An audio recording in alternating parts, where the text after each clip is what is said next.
is the previous president of the European Society for Trauma and Emergency Surgery. Dr. Carlos Alberto Mesquita is a general and emergency surgeon in the Coimbra Hospital and University Center. His presentation is titled The 7 Stages of My Life as a General Surgeon. Dr. Mesquita, please. So, I have been asked to talk about the stages of my life as a general surgeon. So I will do it talking about my views after 42 years of surgical career. Some way makes me remember the old song of Mike and Mechanics, looking back over my shoulder.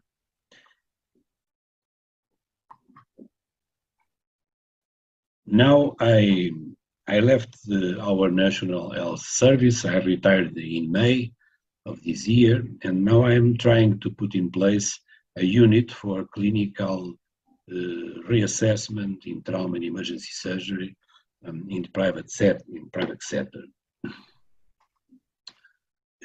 Also, I have been very focused in create a group. It is a WhatsApp group, but the meetings can also be by teleconference, and is an international cooperation for this type of clinical reassessment.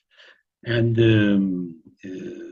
I am very happy because many colleagues that you all know, and some of you are also part of it, accepted this invitation and are now part of this group. And when each one of us has a problem or a difficult situation about which we are called to give advice or other opinion, we prepare the case and we call the group and listen to others' opinions, what is very important, especially in situations that happen to you 1 or 2 or 3 times in your life. But, well, I have no disclosures. There are no conflicts of interest in this matter, but this presentation may reflect my background and involvement in several international recognized education and training models. This is Coimbra, my city. It was the capital of Portugal during the 12th and 13th centuries. Is UNESCO World Heritage, and its university was founded in 1219, as now 732 years old, is one of the oldest in Europe. This is my hospital, Coimbra University Hospital, where I've been working for most of the time of my surgical career. It's a very big institution. We receive patients from a population of around 2 million people.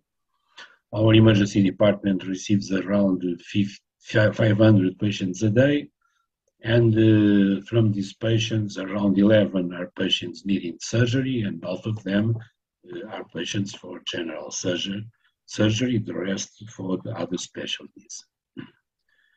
This is my curriculum in general surgery, and I just put it here, especially this graphic on the right side, because it is important for the young colleagues to see how different is the surgical curriculum nowadays. What me and the surgeons of my age, what we have been able to do, because the specialty is there, not yet the development they have today, I believe it's not possible anymore. We were used to operate on the neck, especially on thyroid, on esophagus, on the other organs of the digestive system, the abdominal wall. We have been involved in liver transplant and also many things on vascular abdominal surgery and also in limbs. It's difficult today for a resident or for a young surgeon to have this type of curriculum. So we must find alternatives, especially in the education and training, in order to compensate some parts of the curriculum that for us sometimes is not so strong. 70% of this curriculum was elective surgery, 30% was emergency surgery. And in emergency surgery, really, I had the opportunity to lead with very difficult situations, like, for example, thyroidectomies for acute upper airway obstruction in very old people with giant goiters, or an example of a total gastrectomy for a gastric necrosis in a diabetic patient that was coming from Brazil and had Chagas disease, or mesenteric ischemia, surgical solved with a good rate of success, esophageal perforations, but in total, 3/4 of these patients were non-traumatic patients. Trauma just represents a small part, some 25% of our patients. So another reason why, since 25 years ago, we have been investing a lot in bringing to Portugal some international models from the American College of Surgeons, the ATLS, the DSTC from IATSIC, also with courses for nurses and for anesthesiologists, the courses of ESTES, or where ESTES has an important involvement in European trauma course, or the MUSEC in ultrasound, or the MRMI in catastrophe, and from the World Society of Emergency Surgery, the emergency abdominal surgery course that is run by the group of Michael Suru, the Donald Clinical and Research Academy in Ireland. Our objective is to create a tetradic model for the acquisition of competency in trauma surgery. So, and why this type of model? Because really, it represents the way of how the sphere of our sphere of knowledge in this area or in every area can expand. So, to us, the basics of this triangle are the ATLS, for the doctor working alone, the European trauma course that is very similar, but for the trauma team already in a hospital, the DSTC course for the surgeons, and on the other vertex, we need a continuous specific training program, and we have been fighting for that for many years. We had a group in our medical association, and in 2014 we decided to publish it and to go to ESTES in order presenting a proposal to establish European qualification of competence in emergency surgery. With a few changes, this document has been, and this proposal has been accepted. It has been brought to the European Union of Medical Specialists, UMS, and in 2015, the document has been approved, and since then we are having every year examinations for this type of qualification in Europe. So coming back to the first slide, so why I decided to divide the stages of my life as a surgeon as 7 stages?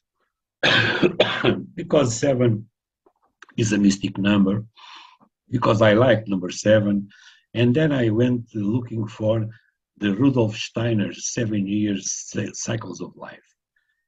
Steiner was a philosopher from Austria, and he conceived the theory of human development based upon 7-year cycles, which we can call septennials.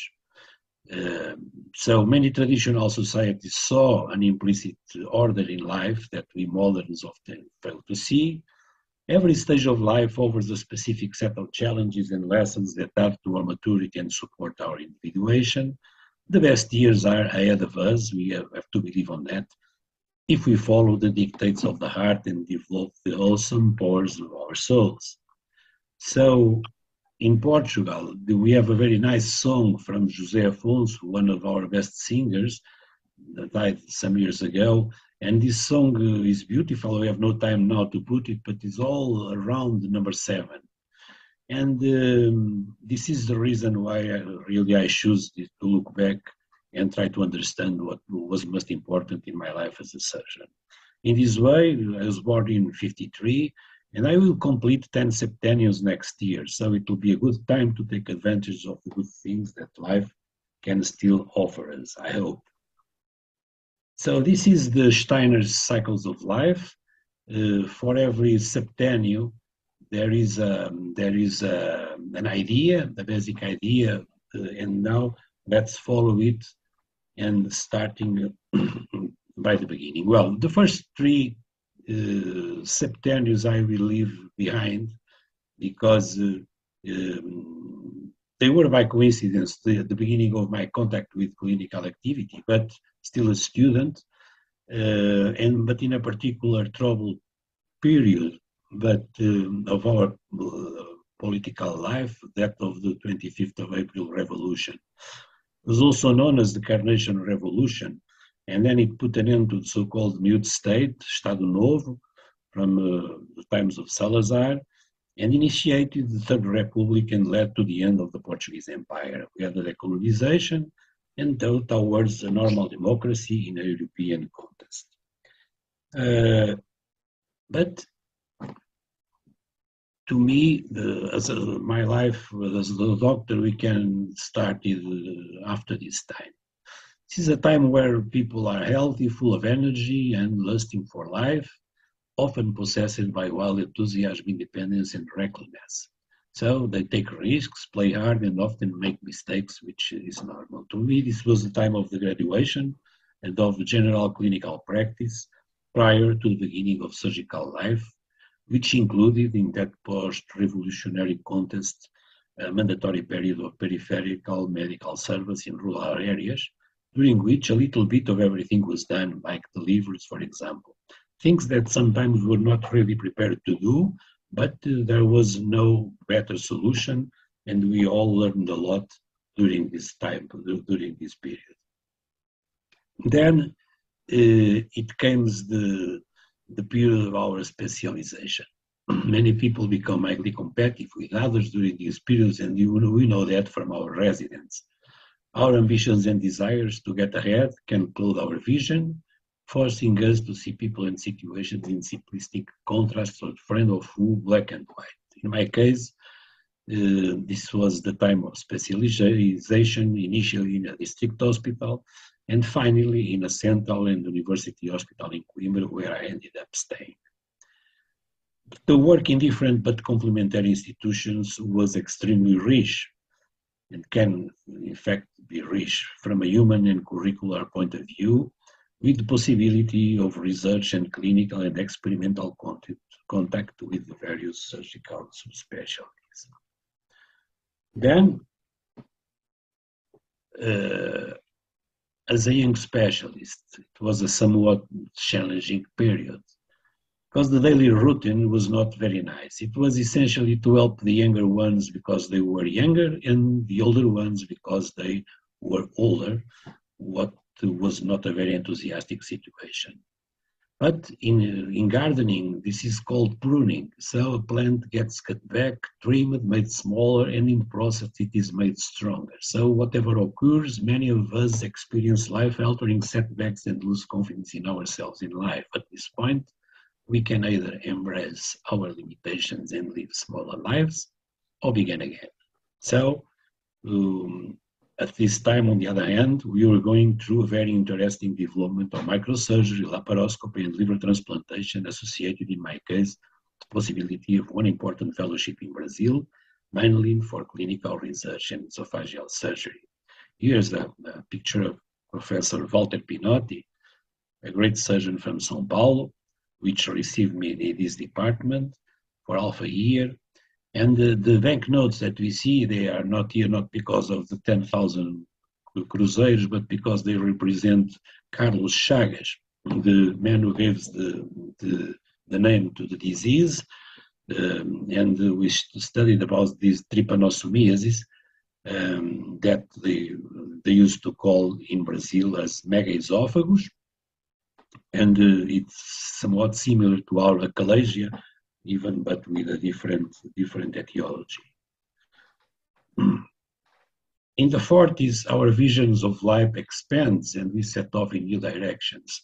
Many become involved in their community or local government, or do some kind of civic or charity work. So at this time, to me, it was time of being a senior consultant, also very involved in the ATLS as faculty and as course director and course organizer, and at the same time also the possibilitation of participation in a medical team in Libya during during a rally of small Citroens, and where we have the opportunity to do a few things. Here is a photo with an example of I was treating a child with severe conjunctivitis.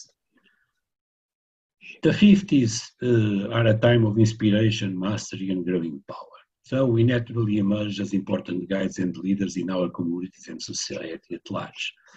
And to me, it was the time to be the head of the Portuguese College of Emergency Surgery, Emergency Medicine, but also of the Working Group for Emergency Surgery Education and Training, the same group which produced that proposal we presented to ESTES and UMS.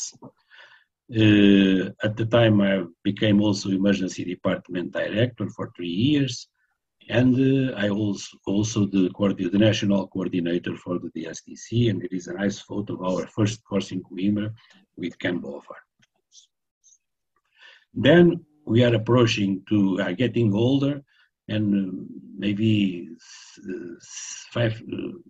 56 is a major turning point in life. So, and now the intuition is now the single most important sense, guiding us to the answers and giving us direction. So, professionally at this time, I had more or less the same jobs, but the important thing was the perspective, not looking just to my city or to my country, but also being able to cooperate and starting doing things in other places. And especially I'm very proud of having been part of the group which brought the DSTC courses the first time for South America, in this case for Argentina and Brazil. In these photos we can see a nice experience we had in a moment to organize these courses in a campaign hospital, or the official presentations of an important document for Portugal, which is called Rules for Good Practices in Trauma, and today is still valid. And now, before 70. Before 70, it is a time of harvesting and spreading the wealth. So, time of blessing, grace, and opportunity. We are teachers, advisors, guides, and sources of inspiration to others, and we must keep that in mind. I have to thank very much to the colleagues of ESTES, Lepaniemi, and others that elected me for president of ESTES a few years ago.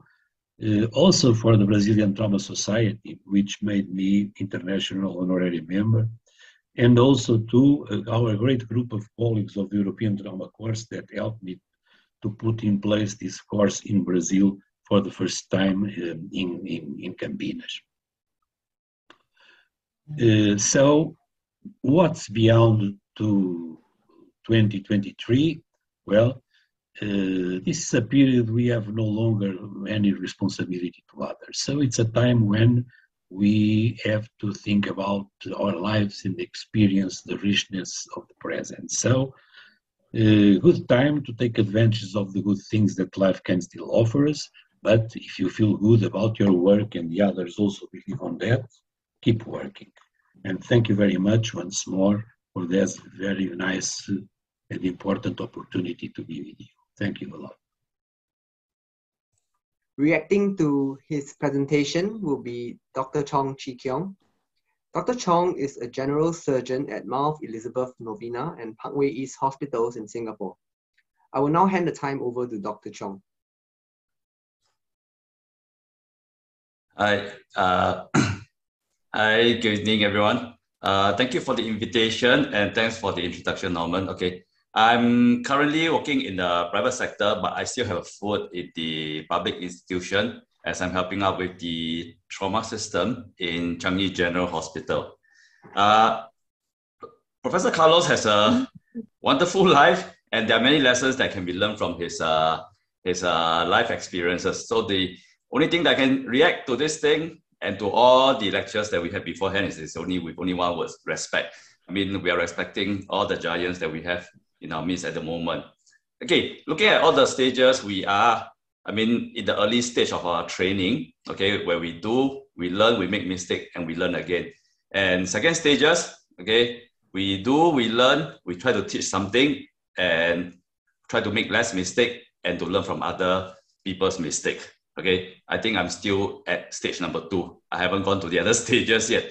Okay, in my experience, trauma is a difficult discipline. Okay, first, number 1 is multidiscipline. You have to manage different people from different subspecialty, from emergency department, ICU, anesthesia, orthopedic, nursing, allied health. Okay, how to incorporate all this into a system. So I really admire Professor Carlos' effort in setting up great system one after another to try to improve trauma care to all the patients. I've been trying to set up, I've been setting up the services in my hospital and trying to fine tune it over all these years. Unfortunately, I mean, still not too bad, but in the ever-changing circumstances, changing CEO, changing CFO, changing resident with new technology is an event that goes on every day, not something that can just do once and let it run on its own. Trauma is also a cross-discipline, whereby you'll be stepping onto each other's subspecialty. Okay, some people can be quite territorial. Okay, why are you doing the liver when you are just a breast surgeon? Okay, or something like that. Okay, and training nowadays is so subspecialized. As you can see, Professor Carlos has a training in every system from the head to toe, whereas now most of us are subspecialists. It goes to the aspect whereby I see resident referring patient with hypertension to cardiologist, patient with diabetes to endocrinologist. Okay, and now we all insist that only spine surgeon can clear the spine. Okay, the rest of us don't even want to touch it. So how to do this, how to teach the next generation in trauma, in managing the patient and not just a system, is something that has a lot of discussion. Okay, so it's a difficult discipline to teach. Other than emphasizing on personal skill, we also need to emphasize on team collaboration, emphasize on environmental awareness, and most important thing, we also must encourage them to fail. Okay, when you fail, you have bad experience, and from bad experience, you will learn better outcome. Okay, so what I have learned, my lessons that I learned from all these great giants. Okay, including Mr. Chewington. Okay, number 1, dare to fail. Okay, experience comes from the bad outcome, but please remember to learn. If you fail and don't learn, this is in a nice way called flailing. Okay, and in a not so good way, it's called psychotic, trying to do the same thing every time but expecting a different outcome. Okay, and important thing, when you're operating, you are managing a human and not just an organ like the liver or intestine. Okay, always keep an eye on the person and the environment. And with that, thank you for the invitation.